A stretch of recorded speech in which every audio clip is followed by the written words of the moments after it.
Et salut tout le monde, je suis Ectelion et aujourd'hui je vous accueille dans le bazar pour vous reparler du Cypher System, mais cette fois-ci nous parlerons plus précisément du système de jeu. Comme vous allez pouvoir le constater, nous avons un peu de pain sur la planche si nous voulons parler correctement du système, et même s'il n'est pas très compliqué au final, il se trouve qu'il est truffé de tout un tas de petites choses dont je dois vous parler pour que vous puissiez tout bien comprendre exactement comment ça fonctionne. Au lieu de commencer par la création de personnages comme d'habitude, je vous propose aujourd'hui de commencer par le système hors combat. Je pense que ça vous aidera à mieux comprendre la création de personnages.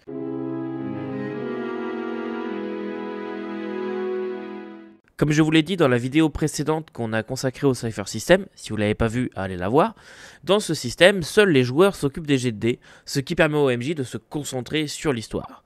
Pour la résolution des actions, c'est assez simple. Les joueurs devront jeter un dé 20 et le résultat devra être supérieur à une difficulté pouvant varier de 0 à 30.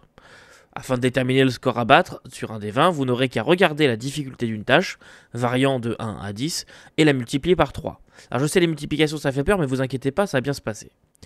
Mais avant de voir la résolution des jets en soi, je dois prendre une minute pour vous parler des statistiques sur votre fiche. Le jeu en utilise 3. Nous avons tout d'abord Might, qui représente votre puissance et résistance physique. Ensuite Speed, qui s'occupe de votre dextérité, vitesse. Et enfin Intellect, votre intelligence, sagesse, esprit, bref ce que vous voulez. Ces statistiques se déclinent chacune en deux valeurs distinctes. D'un côté Pool et de l'autre Edge. Pas de panique, je vais vous expliquer comment ça fonctionne. Les stats dans ce jeu ne vous donnent pas de modificateurs à appliquer sur le résultat du dé, mais agissent plutôt comme des réserves de points à dépenser afin d'abaisser la difficulté d'une tâche. Ainsi, abaisser la difficulté d'un niveau vous coûtera 3 points de votre pool, les niveaux de facilité suivants ne vous coûteront eux que 2 points supplémentaires par niveau, la valeur de votre pool représente donc le total de points encore disponibles à dépenser, et la valeur de Edge quant à elle vous permet de diminuer le coût des dépenses. A noter toutefois que vous ne pouvez pas appliquer le nombre de réductions de difficulté que vous voulez, vous êtes limité par votre effort, cet effort il vous est donné par votre type, je vous expliquerai tout à l'heure, et il évoluera avec le temps, vous pourrez de plus en plus faire d'efforts pour diminuer les difficultés. Mais je vous vois déjà un peu perdu, que diriez-vous donc d'un petit exemple ? Prenons un marchand particulièrement dur en affaires auprès duquel nous aimerions négocier un rabais sur le prix du générateur Hyperdrive T14 que nous convoitons. Ce marchand a des difficultés 5. Il nous faudrait donc faire 15 ou plus sur un des 20, puisque 5 x 3 égale 15, pour le persuader. Je souhaite faciliter le jet en faisant étalage de mes connaissances auprès du marchand. J'utiliserai donc la stat Intellect, il me reste 10 points dans ma pool et mon edge est à 0. J'ai choisi de faire baisser la difficulté de la tâche d'un point pour la faire passer de 5 à 4, ce qui aura pour effet de faciliter le jet requis, car désormais le nombre à atteindre est de 12, puisque 4 x 3 égale 12, et donc il me restera 7 points dans ma pool à dépenser pour de futurs jets. Mais changeons un petit peu cet exemple et imaginons que ma valeur de edge de mon intellect était égale à 1. Acheter le niveau de facilité ne m'aurait coûté que 2 points de ma pool, car le coût de base étant de 3, moins la valeur de edge qui est égale à 1, ça nous donnerait donc 3 moins 1, 2. Dans ce cas, il me serait resté 8 points dans ma pool intellect à la fin. Mais bien entendu, vous n'êtes pas obligé de dépenser vos précieux points à chaque fois. Deux autres solutions existent pour faciliter les tâches. Tout d'abord, vous avez le bon outil pour la tâche, la difficulté sera réduite d'un point. Imaginons que je veuille forcer une porte, j'ai un pied de biche, parfait, la difficulté est réduite d'un point. Et pour terminer, votre personnage pourra aussi bénéficier de ses skills, ou compétences en français. Les skills se trouvent être répartis sur 3 niveaux. Tout d'abord, vous pouvez être train, ou entraîné si vous préférez. Ce niveau-là réduira la difficulté d'un point. Ensuite, le niveau supérieur qui est appelé Specialize, ou spécialisé, qui réduira cette fois la difficulté de 2 points. Et pour finir, le troisième cran sera cette fois nommé Inability, ou incapacité en français, qui sera, comme son nom l'indique, considéré comme un malus, et chaque jet faisant appel à ce skill verra sa difficulté grimper de 1 point. Comme vous l'avez vu, chaque modification de difficulté se fait directement sur le niveau et non pas sur le résultat à battre. Et ça, c'est très important à comprendre. Et si vous avez bien suivi, vous n'aurez pas d'autre choix que de faire baisser la difficulté si vous voulez pouvoir vaincre des difficultés de 7 et plus, car réussir à faire plus de 21 sur un des 20 peut s'avérer une tâche compliquée. Je sais que cela fait beaucoup de chiffres et croyez-moi, ce n'est pas simple de vous transmettre l'information, mais je vous rassure, en jeu c'est très efficace et il n'y a aucun calcul compliqué à faire. Si jamais vous avez vraiment du mal avec les multiplications et ne vous en sentez pas honteux, le livre vous fournira la table de 3, donc vous aurez la difficulté d'un côté et le résultat à battre de l'autre. Vous pouvez la prendre avec vous durant les parties, pas de calcul, on reste simple. Une dernière chose dont je veux vous parler dans cette partie, et c'est aussi valable lors des affrontements, ce sont les jets spéciaux.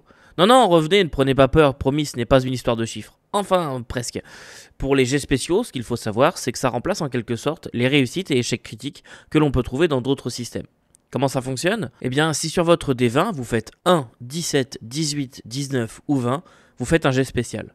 Je laisse de côté le 17 et 18 qui ne vous apporteront qu'un bonus de dégâts de plus 1 et plus 2 en combat et n'ont pas d'impact le reste du temps. Si vous faites 1, c'est en quelque sorte un échec critique et dans ce cas-là, vous donnez une intrusion gratuite au MJ. Promis, je vous explique un peu plus tard. Si vous faites 19, vous gagnez un bonus de plus 3 au dommage dans les combats et un effet mineur dans tous les cas de figure. Et enfin, en cas de 20, vous gagnez un bonus de plus 4 au dommage dans les combats et un effet majeur. Les effets mineurs sont des petits bonus et les effets majeurs des plus importants, vous l'aurez compris. Par exemple, je suis en train de hacker un ordinateur pour y trouver des documents importants. Mon dé fait un 19 et ma tâche est réussie. Dans ce cas, je réussis à hacker l'ordinateur et le transfert de fichiers vers ma clé USB se fera plus rapidement que prévu. Si mon dé fait 20, alors j'aurais pu par exemple y trouver des informations supplémentaires comme la combinaison du coffre qui se trouve sous le bureau. Bien évidemment, les joueurs sont invités à faire leur proposition d'effet, soyez force toujours de proposition en tant que joueur. Et voilà, vous savez tout sur les jets spéciaux, pas si compliqué finalement hein. Il me resterait un point à aborder dans cette partie, à savoir les intrusions, mais je vous réserve ça pour le moment où nous parlerons de l'expérience. Je vous propose donc de passer à la création de personnages.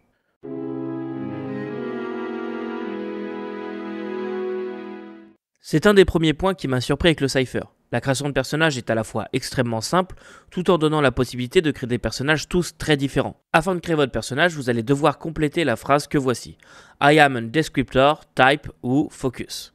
Pour les plus francophones d'entre vous, ça nous donne « Je suis un type, descripteur qui focus ». Vous l'aurez compris, vous allez devoir remplacer les mots « type »,« descripteur » et « focus » par d'autres. Pour ces 3 mots, le jeu vous propose des listes de propositions et chacune d'entre elles va vous donner des informations, capacités et autres détails ou mécaniques pour votre personnage. Comment ça? C'est pas clair. Bon, ok, voici un exemple. Après avoir consulté les différentes possibilités parmi les choix proposés, je décide de former ma phrase de cette façon. I am a clumsy warrior who control beast. Je suis un guerrier maladroit qui contrôle les bêtes. Il me suffit par la suite de me rendre dans l'entrée Warrior, Clumsy et Control Beast et d'y suivre les instructions pour remplir ma fiche de personnage. Ah, et en passant un détail important concernant vos statistiques, elles vous sont données par votre type, Warrior dans notre exemple. Bien évidemment, pour plus de souplesse, vous avez une base fixe et des points à répartir à votre guise.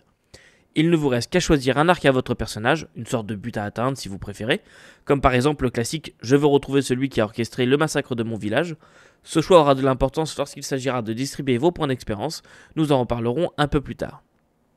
Je ne sais pas pour vous, mais à titre personnel, je trouve que c'est un système de création de personnages à la fois très simple, très souple et complet, un des meilleurs que je connaisse pour être honnête. Et là, je vous ai fait un exemple avec 3 entrées, il y en a énormément, donc ce sera vraiment à vous d'aller voir les choses que vous aimeriez faire et vraiment suivre la recette, assembler les briques ensemble. Il y a beaucoup de choses qui vous seront fournies par le livre. Allez, maintenant que nous sommes prêts à commencer, je vous propose de passer à la partie en combat.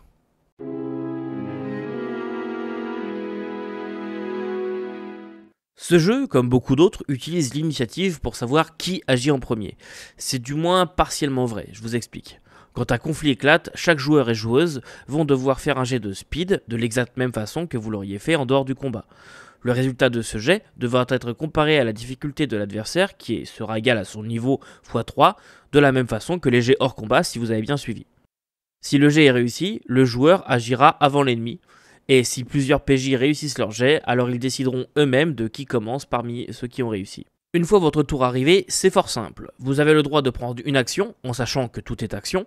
À noter quand même que vous avez le droit de dégainer et de taper dans la même action. Et il ne vous reste qu'à décider si vous voulez bouger de quelques pas.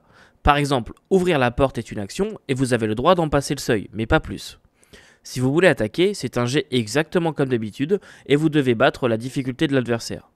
Pour les dégâts infligés, c'est simple aussi. Les dégâts sont fixés par votre type d'arme et ils seront mitigés par l'armure de la cible. 2 détails qui ont leur importance cependant, la défense tout d'abord. Comme le MJ ne jette jamais les dés, quand vous vous faites attaquer, le MJ vous demandera de faire un jet de défense en utilisant une stat en particulier, Might par exemple. Si vous échouez votre jet, vous êtes donc blessé et vous subirez les dégâts infligés directement sur la poule de la statistique spécifiée. Voilà, je pense que ça vous donne déjà une très bonne idée de la façon dont se gèrent les combats. Honnêtement, il y a quelques subtilités et détails supplémentaires, mais je vous laisserai les découvrir dans les livres. J'en profite pour faire un point sur les stat blocks des ennemis.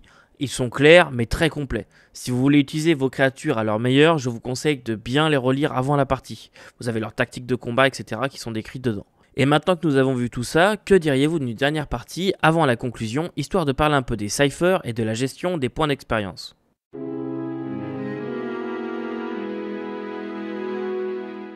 Commençons par les ciphers si vous le voulez bien.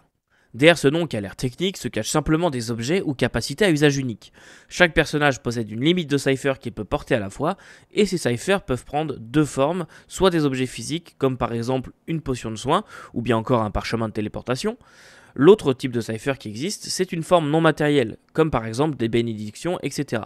Ce n'est vraiment pas plus compliqué que ça, et pas mal d'exemples vous seront fournis par le jeu. Vous avez aussi des cartes qui peuvent être achetées à part, avec différents ciphers dessus. Et enfin, après vous avoir parlé de tant de choses, j'en viens à ma partie préférée du Cypher System.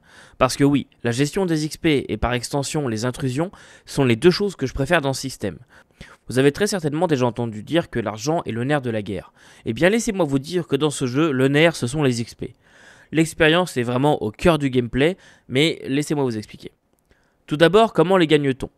Eh bien, tout simplement en acceptant que le MJ vous complique la tâche. C'est ce que l'on appelle une intrusion de MJ. Je vois la confusion dans vos yeux. Je vais donc éclaircir tout ça. Par exemple, en plein milieu d'un combat, alors que vous venez de tirer une rafale sur votre adversaire avec votre arme à feu, le MJ peut décider de déclencher une intrusion et vous dire « Ton arme s'enraye, tu devras passer le tour prochain à la réparer ou alors utiliser notre arme ». Dans ce cas-là, il est obligé de vous donner 2 points d'XP et vous allez devoir immédiatement partager un de ces 2 points avec un autre joueur à la table. Subtilité néanmoins, vous avez parfaitement le droit de refuser une intrusion du MJ. Dans ce cas-là, vous déclenchez une intrusion de joueur et c'est vous qui allez devoir donner 1 point de vos XP au MJ et proposer une solution immédiate au problème posé. Certaines intrusions de joueurs possibles vous seront d'ailleurs données par votre type. Ainsi par exemple, le guerrier peut désarmer sa cible. Évidemment, les intrusions ne sont pas que liées au combat et peuvent se produire n'importe quand. Voilà de quoi nous parlons quand nous parlons d'intrusion du MJ ou des joueurs. Et bien sûr, le MJ peut aussi vous récompenser en expérience lorsqu'il ou elle pense que vous méritez la récompense. Et une dernière façon d'en gagner, c'est en travaillant à l'accomplissement de vos arcs dont je vous ai parlé un petit peu plus tôt. Ainsi, si vous vous rapprochez de votre objectif, le MJ pourra vous donner de l'expérience. Et donc, comment dépense-t-on ces points d'expérience durement gagnés ? Eh bien là encore, plusieurs choix s'offrent à vous. Je ne vais pas rentrer dans les détails, mais en gros, les dépenses sont réparties en 4 catégories. Déjà, vous avez les bénéfices immédiats, qui vous coûteront 1 XP et vous permettront, par exemple, de contrer l'intrusion du MJ, de déclencher une de vos intrusions, ou bien encore dépenser 1 XP pour relancer n'importe quel jet. Un des vôtres, ou bien le jet d'un autre joueur à la table. Ensuite, vous avez les bénéfices à court terme, qui eux vous coûteront 2 XP et qui vont vous permettre, en d'autres choses, de manipuler en quelque sorte l'histoire en vous permettant de considérer un de vos skills comme train, en expliquant pourquoi dans cette situation vous devriez être plus à l'aise que d'habitude. Exemple, je n'ai pas le skill d'escalade, mais comme j'ai vécu toute ma vie en montagne, il est logique que dans ces montagnes-là dans lesquelles j'ai grandi, je les ai déjà grimpées plusieurs fois, et hop, dans ce cas-là, je peux considérer mon skill comme train. Ça va me coûter 2 XP. Ensuite, nous avons les bénéfices à long terme qui, eux, vous coûteront 3 XP. Là encore, je ne m'attarde pas trop, mais grâce à eux, vous allez pouvoir gagner des contacts ou bien une maison, bref, des choses bénéfiques qui seront là pour durer. Et pour terminer, pour 4 XP, vous pouvez bien sûr améliorer votre personnage en lui achetant de nouvelles capacités jusqu'à lui faire passer un nouveau tiers de jeu qui représente en quelque sorte les niveaux. Vous en avez 6 en tout dans le jeu et bien sûr les tiers débloquent l'accès à d'autres capacités, etc. pour votre perso.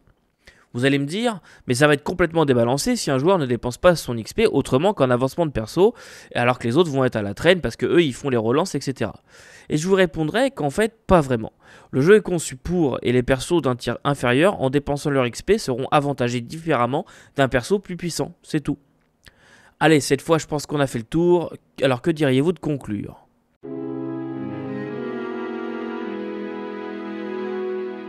Honnêtement, je trouve que le Cypher est un des systèmes de jeu les plus élégants, les plus fluides et les plus intéressants qui m'ait été donné de lire.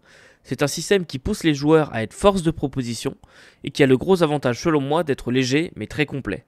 Je sais que de prime abord ce système peut faire un peu peur avec ses multiplications, les intrusions, la création de personnages en phrases comme ça, particulièrement dans un condensé comme je le fais dans cette vidéo, mais honnêtement en jeu il passe tout seul. Mais si je dois vous donner les points précis qui me plaisent dans ce système de jeu, je vous dirais qu'il y a tout d'abord sa façon de gérer l'attrition. L'attrition, c'est le fait d'user un petit peu les personnages, le fait de faire un donjon par exemple, de mettre plusieurs rencontres jusqu'à arriver jusqu'au gros boss à la fin, histoire qu'ils soient fatigués, qu'ils aient utilisé certains de leurs sorts, etc. pour qu'ils ne puissent pas juste mettre 3 coups au boss et puis terminer. Dans ce jeu, le fait qu'il n'y ait pas de jauge de vie, que votre vie soit représentée par vos caractéristiques, eh bien, comme déclencher des capacités, utiliser les poules pour faciliter les jets vont diminuer ces caractéristiques, en quelque sorte, vous allez user votre vie. Et donc, comme c'est le joueur qui est moteur de l'usage de cela, en utilisant ses capacités, en choisissant de faciliter les jets, etc., eh bien, c'est lui-même qui va décider s'il sera en pleine possession de ses moyens, ou presque, lors de l'affrontement final. Donc en fait, il va se compliquer la tâche jusqu'au boss, ou alors il va se faciliter la tâche, mais il sera plus faible face au boss de fin. Bref, vous m'avez compris, j'aime bien cette façon de gérer l'attrition. Et enfin, il y a aussi la gestion des XP. Le fait de la convertir en une sorte de monnaie est un point qui me plaît en général, et je trouve que le Cypher gère cela à merveille. Devoir contrer les intrusions du MJ en échange de ses précieux XP, ou bien accepter des complications, je trouve ça vraiment intéressant. Revenons une seconde sur les intrusions du MJ d'ailleurs. Attention de ne pas vous méprendre, ce n'est en aucun cas une méthode pour le MJ d'être sadique ou de punir ses joueurs. Il faut simplement doser et faire en sorte que celle-ci soit intéressante à jouer. Voilà, je pense avoir enfin fait le tour du système de jeu. J'ai mis beaucoup plus de temps que prévu pour faire cette vidéo, mais c'est le jeu si on veut essayer de bien faire les choses. J'espère que cette vidéo vous a plu, j'espère que pour ceux qui connaissaient déjà le Cypher, vous n'avez pas été choqués par ce que j'ai dit, que j'ai réussi à bien expliquer chaque point, que j'ai rien oublié de trop majeur, je ne pense pas, mais bon, au cas où, je reste humain. Et pour ceux qui ne connaissaient pas du tout le Cypher System, j'espère que j'ai été clair, que ça vous a donné envie de découvrir ce système.